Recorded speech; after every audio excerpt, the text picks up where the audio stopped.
मैं तो ब्राह्मण सेवक क्षत्रिय हूँ। हे श्रेष्ठ बालक, मैंने तुमसे अपना सारा चरित्र निवेदन किया। तुम कौन हो? अपना संपूर्ण चरित्र मुझसे कहो। मैं आश्चर्यान्वित हो रहा हूँ। ब्रह्मा जी बोले, विश्वामित्र के इस वचन को सुनकर महान लीला करने वाले बालक ने प्रसन्न हो उन गाधपुत्र विश्वामित्र जी से अपना सारा चरित्र कह दिया। शिवसुत बोले, हे विश्वामित्र जी, आप मेरे वरदान से ब्रह्म ऋषि हैं, इसमें संशय की बात नहीं है। वशिष्ठ आदि ऋषिगण भी आदर पूर्वक आपकी प्रशंसा करेंगे। इस कारण आप मेरी आज्ञा से मेरा संस्कार करें। यह सब रहस्य आपको गुप्त ही रखना चाहिए, कहीं नहीं कहना चाहिए। ब्रह्मा जी बोले, हे देवर्षि, तदंतर विश्वामित्र ने परम प्रेम पूर्वक वेदोक्त रीति से भगवान शिव के उस बालक के संपूर्ण संस्कार संपन्न किए। महान लीला करने वाले प्रभु शिवपुत्र ने भी बड़े प्रेम से महर्षि विश्वामित्र जी को दिव्य ज्ञान प्रदान किया।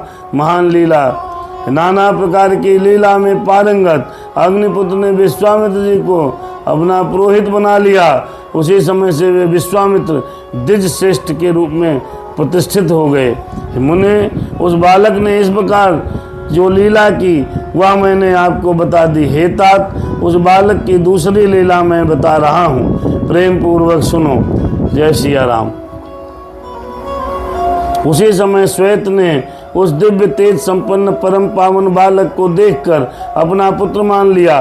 तदंतर अग्निदेव ने उस स्थान पर जाकर बालक को गले लगाकर उसका चुंबन किया और उन्होंने उस बालक को पुत्र शब्दों से पुकारते हुए अपनी शक्ति अस्त्र प्रदान किए। गृह कार्तिकेय उस शक्ति को लेकर क्रौंच पर्वत के शिखर पर चढ़ गए और उस शक्ति के शिखर पर ऐसा प्रहार किया कि वह शिखर पृथ्वी पर गिर पड़ा। उस बालक का वध करने के लिए सबसे पहले 10 पद्मवीर राक्षस वहां आए, किंतु कुमार के प्रहार से वे सभी शीघ्र ही नष्ट हो गए। उस समय सभी जगह महान हाहाकार मच गया। पर्वत सहित सारी पृथ्वी और त्रैलोक्य कांपने लगा। उसी समय देवगणों के साथ देवराज इंद्र वहां आ पहुँचे।